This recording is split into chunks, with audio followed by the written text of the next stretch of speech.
किए जगत गुरु तत्वदर्शी संत रामपाल जी महाराज के मंगल प्रवचन। तब वो कहने लगा, अरे गांव वालों, कौन गोपाल दास महात्मा दादू पंथी कहने लगा, अरे गांव वालों, मेंटल ये नहीं, मेंटल तो तुम हो। अब साधु संत तो कुछ भी कह दिया करे, सारी मान्या करते। सब चुप हो गए। क्या बात महाराज, कि यो तो भाई भगवान से मिलका रहे हैं। जो क्या करें, तू क्या नारा राम तो मिलका रहा है, यो तो राम तो मिलका रहा है थारा बच्चा। और भाई तुम्हारा बीच में बोलियो मत ना, तुम अपना काम करो।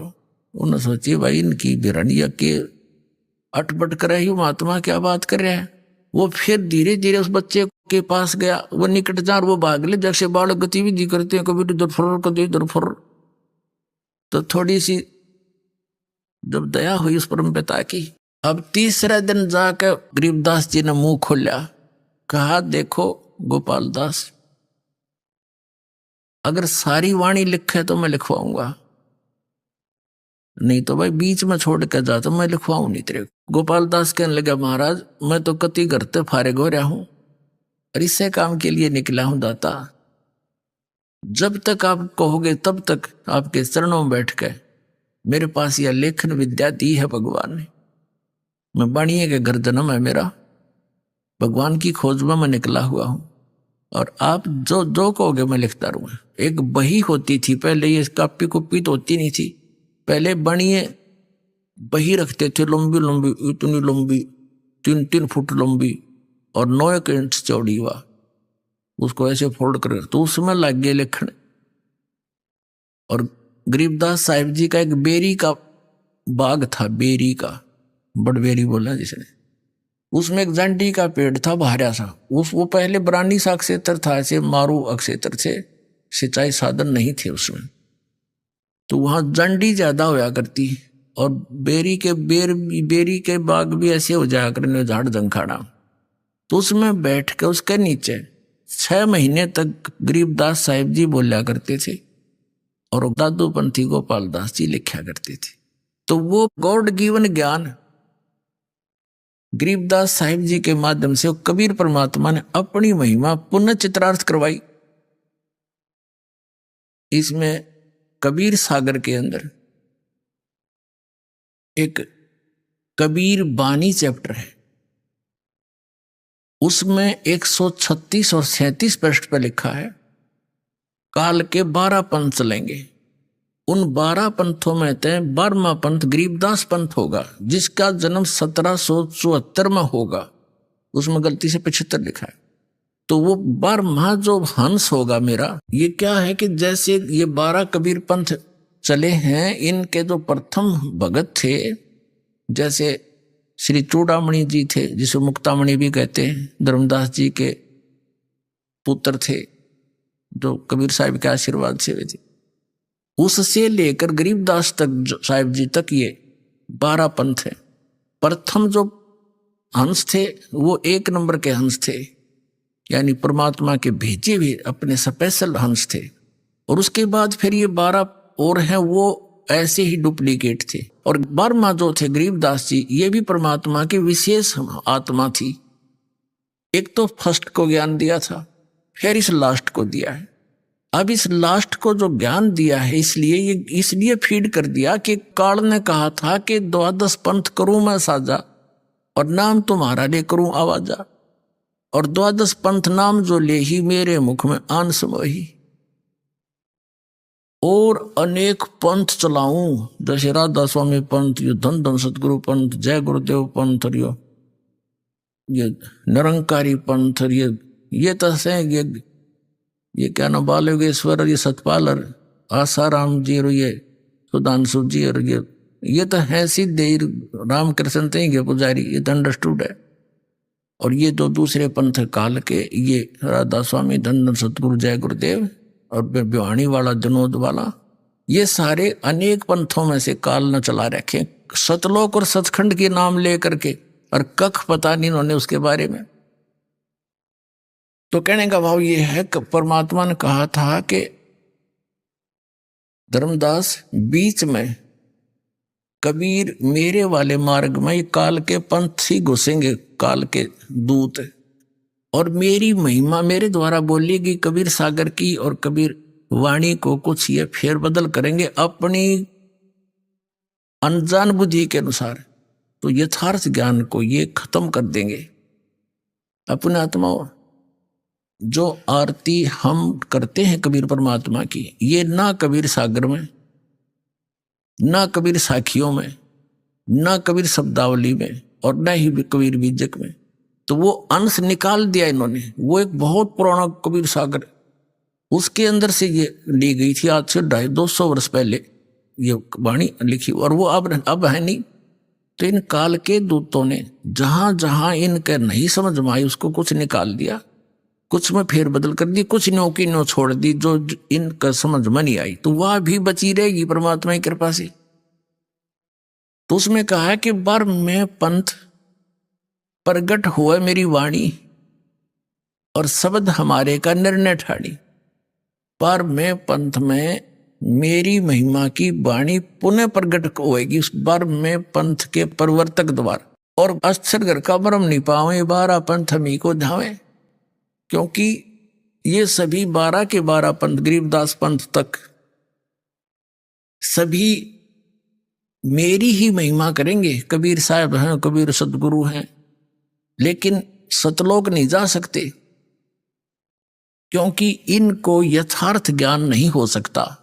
जब तक कलयुग 5500 वर्ष नहीं बीतेगा, तब तक धर्मदास या ऐसी स्थिति रहेगी।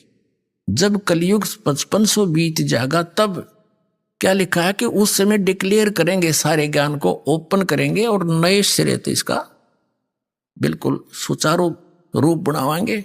और बर्म में पंथ में आगे चल के हम ही आवेंगे, मैं ही जाऊंगा, और फिर सब पंथों को खत्म करके एक पंथ चलावेंगे। तो ये दास भेज दिया उस परम पिता ने, उसी गरीब दास वाले पंथ में, बर्म में पंथ में।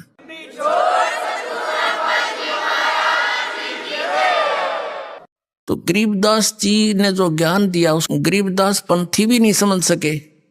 कबीर परमात्मा जी ने जो ज्ञान दिया था कबीर सागर के अंदर, कबीर पंथी नहीं समझ सके। कबीर साहब को सतगुरु बताते हैं, एक संत बताते हैं, और परमात्मा को भिन्न बताते हैं। इन कख दाना परमात्मा को, ते काल के दूत थे सारे, और ये खुद मालिक है।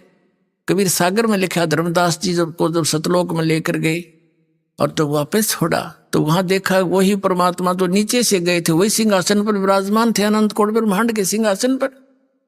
और वहां पर सब बाग बगीचे, और भगवान के सिर पर मुकुट था, ऊपर छतर था, और सब गाते बजाते गए। सब ने गले में सुंदर हीरे मोतियों की माला पहन रखी थी। सब जो वहां भगत पहले मुक्त होकर चले गए या पुराने आदिवासी वहां के हैं, तो वहां रह रहे थे, सारी विस्तार बता रखा। अरे ये अज्ञानी कबीरपंथी ने हो गए, वहां चेतन प्रकाश है, बस उसमें बिंदु टाइप आत्मा घूमती है, और कुछ नौके उसमें जाकर मिल जाती है, बस चेतन प्रकाश में प्रकाश मिल गया, खत्म। तो इन्हें खाक ज्ञान था। तो परमात्मा ने कहा था, बर में पंथ हम ही चले आवे, आगे चल के उसमें नहीं। क्यों 12 पंथ तक कह दिया कि ये तो अस्थिर घर का मरम नहीं पावे, और ये 12 पंथ हम ही को जावे। बर में पंथ, फिर आगे जो पंथ चल चुका होगा, जब 5500 वर्ष बीत जाएंगे, तब मैं आऊंगा। तो ये गरीबदास साहिब जी के द्वारा ये अपनी महिमा की वाणी परमात्मा ने फीड की, और वो गरीबदास साहिब जी ने लिपिबद्ध की, और आज वो हमारे पास उपलब्ध है। एक और बताऊं आपको कथा कि गरीबदास पंथ में दास का अच्छा समय बीता है। सन 1988 से लेकर 1999 तक गरीबदास पंथ में 11 वर्ष दास रहा। उनके खूब उन महंतों से, संतों से और वहाँ के सब से मिले। तो वहाँ एक विशेषता थी कि ये एक सख्त हिदायत थी उनको कि गरीबदास जी महाराज ने जो वाणी बोल रखी है, इसमें किसी ने फेरबदल भी कर दी ना, उसको बहुत हानि होगी। एक संत ने ऐसा कर दिया था, कुछ उसमें कुछ ऐसी कड़वी करड़ी बातें लिख रखी थी, उसने निकालने की चेष्टा की थी, उसको अधरंग मार गया। उसका सब कह भय हो गया, उन्होंने नहीं मात्रा भी छेड़ी। फिर ये कारण क्या था कि परमात्मा को पता था काल के दूत गड़बड़ फेर कर देंगे, बनी बनाए काम ने बिगाड़ देंगे। ये 200 वर्ष पहले, 125 वर्ष पहले की बात, सन 1727 में परमात्मा मिले थे गरीबदास साहिब जी को, और सन 1730 के अंदर यह वाणी लिपिबद्ध की गई थी। अब ये लगभग पौने 300 वर्ष हो गए लग, तो उस समय यह लिखी गई। तो अभी तक यह कति सुरक्षित थी, और यह नो की नो हमारे पास आएगी। यह वाणी प्लस में परमात्मा के द्वारा इस दास को ने जो लीला की दिखाया, जो दिया ज्ञान, वो और इन महापुरुषों की वाणी और सब सदग्रंथों का एक निष्कर्ष निकाल दिया जो अभी करना था। कहते हैं 9 मन सूत उलझिया, ऋषि रहे जखमार, और सतगुरु ईसा सुलझा दे उलझन दूजी बार। इसी कबीर वाणी में,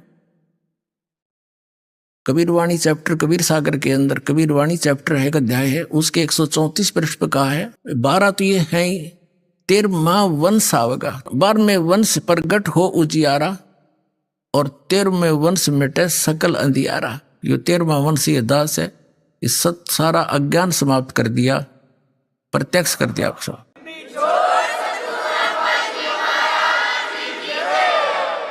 अब क्या हुआ कि वो गरीबदास साहिब जी की वाणी ने लिपिबद्ध करवा दी। गरीबदास साहिब जी प्रचार भी करा करते थे, लेकिन ये सतनाम नहीं देते थे किसी को। स्ट्रिक्ट ऑर्डर था, सख्त हिदायत थी परमात्मा की कि धर्मदास मेरी लाख दुहाई, ये सार नाम की दबार न जाए। सतनाम और सार नाम, ये मूल ज्ञान बार जो पढ़ी, ये बिचली पीढ़ी हंस नहीं तरी। आप उस बिचली पीढ़ी के बच्चे हो, हंस हो, अच्छी आत्मा हो, जो आपके लिए खजाना सुरक्षित रखा था। और अब ये बैन उठाना था। दाता ने पहले कह रखा है कि उस समय पूरे विश्व को सतनाम दूंगा, तब तक इस सतनाम ने गुप्त रखना, नहीं तो काल के दूता का हाथ लग जाएगा और ये नाम यही देने लग जाएंगे। इनके पास वो अधिकार है नहीं, ये नाम देकर भी व्यर्थ कर देंगे जीवन को उन बच्चों का, मेरे आत्माओं का। तो इसलिए कहा था, गरीबदास साहिब जी को भी कहा था कि इसको तुम जाप करना, अपना कल्याण कराओ, लेकिन अभी नहीं बताना, किसी को देना नहीं। गरीबदास साहिब जी को एक परंपरा ये 2 दास तक आई है। गरीबदास साहिब जी ने आदरणीय शीतलदास साहिब जी, जो गरीबदास जी के तुरंत नाद के शिष्य बने थे वचन के, उनको दिया था और उसको कहा था ये गुप्त रखना ओनली, और समय आने पर हिदायत दी जाएगी तुम्हें, उसको देना। तो ऐसे चलते चलते ये इस दास के पास आया था। मेरे गुरुदेव ने इस दास के अतिरिक्त ये किसी को सार नाम की छींट भी नहीं लगने दी। सत्कर मानना।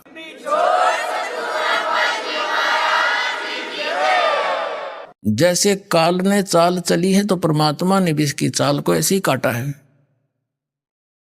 सौछल सीधर मैं करूं अपने जन के काज। तो प्रसंग जो दास आपको क्लियर करना चाह रहा था, वो अब प्रारंभ होगा। गरीबदास साहिब जी प्रचार करते थे, ज्ञान सुनाते थे, भक्ति करो भाई, भगवान का नाम लो, परमात्मा की भक्ति करने से लाभ होगा। तो उनकी वाणी का पाठ उसी के समय में उनके शिष्य करने लग गए थे। हाथ से लिख लिख कर अपने पास लिख लेते थे, किसी से लिखवा लेते थे।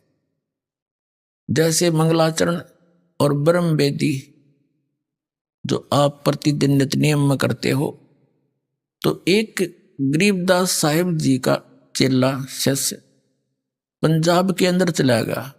लुधियाना के पास एक वासियर गांव है, लुधियाना से थोड़ी दूरी पर है, 8-10 किलोमीटर। उस वासियर गांव के बाहर पहले तो पैदल जाया करते थे, कोई रोड राड थे नहीं, ना कोई गाड़ियां थी, पैदल वो चलते फिरते जा रहे थे। रास्ते में रात ने वहां रुक गए, गर्मियों के मौसम था, एक तालाब के किनारे पर रुक गया। तो सुबह नहा धो के उसने सोचा अपना नित्य नियम कर लेता हूं। सुबह सुबह मस्ती में बैठा बैठा अपनी ब्रह्म वेदी पढ़ रहा था। ज्ञान सागर अति उजागर निर्विकार निरंजनम ब्रह्म ज्ञानी महादानी सत्सुकर दुख बंधनम।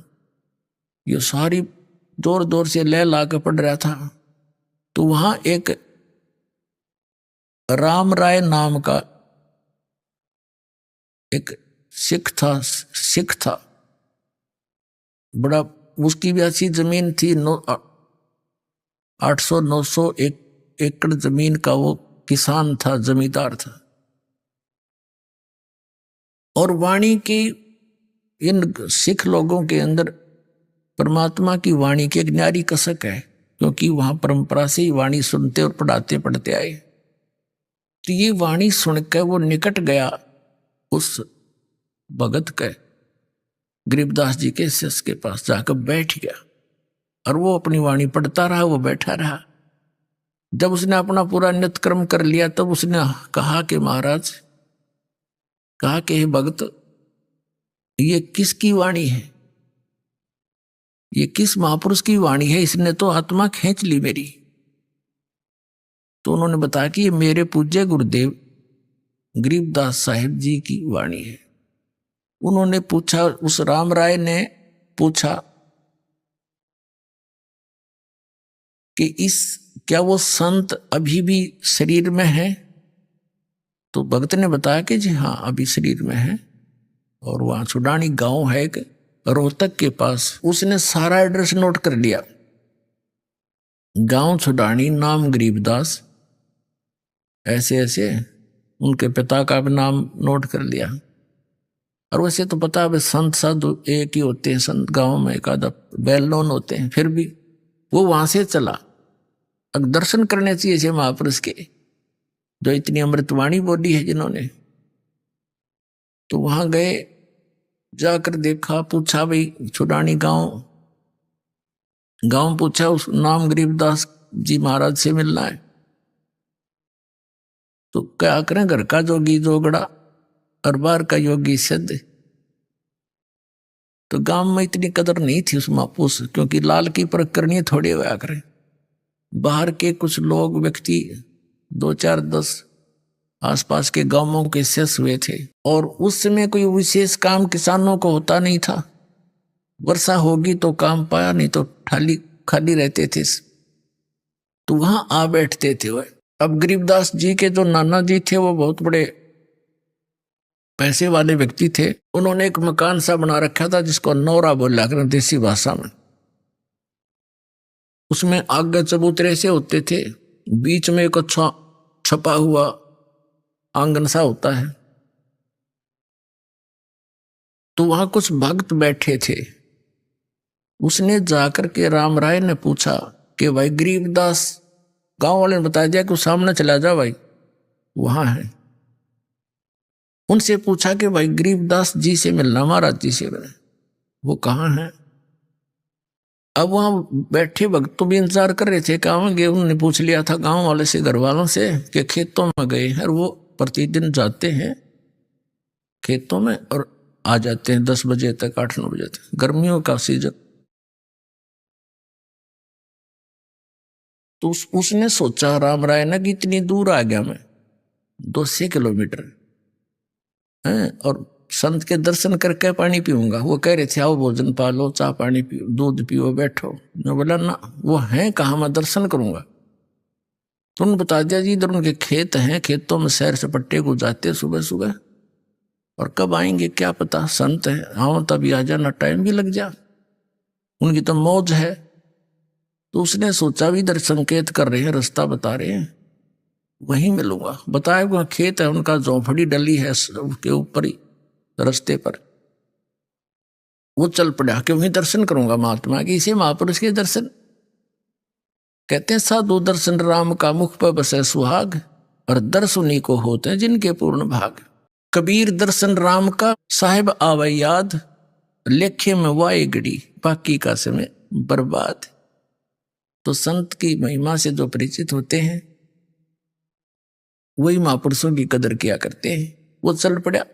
उधर से गरीबदास जी किसान थे, खेतों में सैर सपट्टे को घूमने जाते थे, और पशुओं के लिए चारा काट के और ज्वार वगैरह अपने सिर पर ऐसे रख के लाते थे, बरोटा कहते हैं हमारी तरफ। वो चारे का बंडल सा जवार का सिर पहले आने लग रहे बरोटा, और वहां की वेशभूषा धोती कुर्ता जो उसमें होती थी, किसान हरियाणा की वेशभूषा उसमें रहते थे। किसान थे, बाल बच्चेदार थे। तो उस राम राय ने सोचा इस किसान से पूछ लो महाराज जी के बारे में। उसने कहा भाई डटिए, रुकना। गरीबदास जी खड़े हो गए कि मैंने महाराज जी से मिलना, गरीबदास जी से। उनका यहाँ खेत कांसी है, मैं बहुत दूर से आया हूं पंजाब से, उनसे मिलना बहुत जरूरी है मैंने। अब गरीबदास जी तो अंतर्यामी थे, उन्होंने सोचा यदि मैं न्यू कहूंगा इसने कि मैं हूं भाई गरीबदास, बोल क्या कहेगा, क्या बात है। तो ये यहीं से वापस हो लेगा, मेरी एक नहीं सुनेगा। क्योंकि उस भक्त ने, राम राय सिख ने, अपने मन का एक काल्पनिक संत सोच रखा था कि सिर पर जटा होंगी बड़ी बड़ी, दाढ़ी बड़ी होगी, या तो लाल कपड़े होंगे, ना कती नहीं होंगे, एक लंगोट होगा, हाथ में चमटा होगा।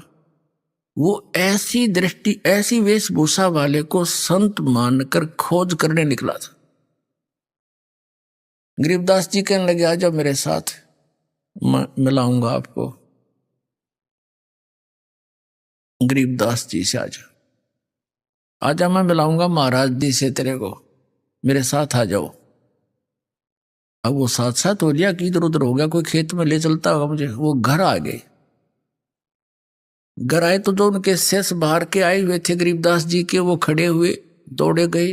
गरीबदास जी ने जो सिर पे रखा हुआ था पशुओं का चारा, ज्वार का बरोटा, वो किसी ने वो उठाया पकड़ा, किसी ने दंडवत प्रणाम किए।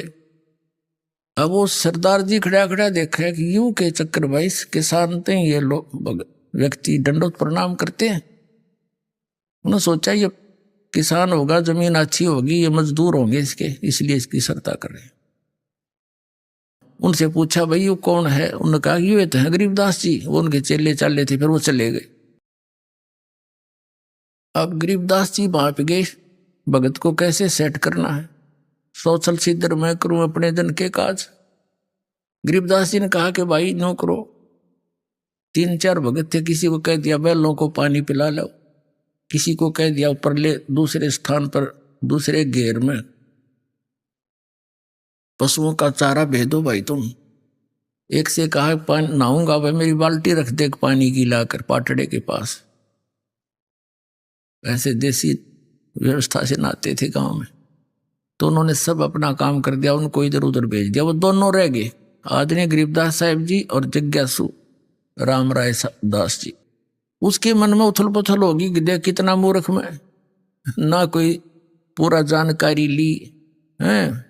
यू तो मेरे जैसा किसान जमींदार ये है, और किताब देख खुदा पहाड़ निकली चुईया, वह भी मरी हुई। अपनी सोच से वो ऐसा सोच रहा था कि मैं तो गलत आ गया, ये महात्मा है, ये तो किसान आदमी है कि। अब गरीबदास जी जान रहे थे भगत का के समस्या आ गई है, उसको सेट भी करनी थी। उनको कहा कि बैठ जाओ भगत जी। सामने चारपाई पर संकेत कर दिया, वो बैठ गया। बैठे ही और अगर भूखा मेरा रोटी तो खाऊंगा, और नहीं तो फिर ये सोच कर बैठ गया, फिर चलेंगे। बात तो बिगड़े गई। अब वो नहा रहे थे, गरीबदास जी स्नान करके, और धोती, पहले एक धोती होती थी, अब भी है गाँव में, जैसे भगत यहाँ मानते हैं धोती हमारे हरियाणा के, उसको धोती बोलते हैं। और उसी का एक हिस्सा होता है जिसको एज ए बेल्ट बांध लेते हैं, उसी के हिस्से को जुड़े जुड़ाए को ऐसे गोड़ गोड़ करके ऊपर का बांध लेते हैं। उसने हड़बंद बोल रहे, हड़बंद। गरीबदास जी जब नहा लिए, धोती लपेट ली, और वो धोती का शेष हिस्सा एज ए बेल्ट बांधना होता है, उससे कहने लगा ए झुमकरा। अब उसने गांव में भी झुमकरा कहा करते, किसको, उस राम राय को, क्योंकि वो ज्यादा संकी टाइप आदमी था। गांव में भी उसका नाम झुमकरा काट रखा था। और यहां भी वो अविश्वास सा करके उथल पुथल हो रहा था, झूम रहा था उसके दिमाग। और उसने गांव में भी झुमकरा कहा करते, और गरीबदास ने भी उसका नाम झुमकरा से पर संबोधित कर दिया। तो चौकन्ना होया कि भाई इसने मेरा झुमकरा नाम क्यों कर पाया। जैसे एक आदमी के दो दो नाम होया गाँव में विशेष कर।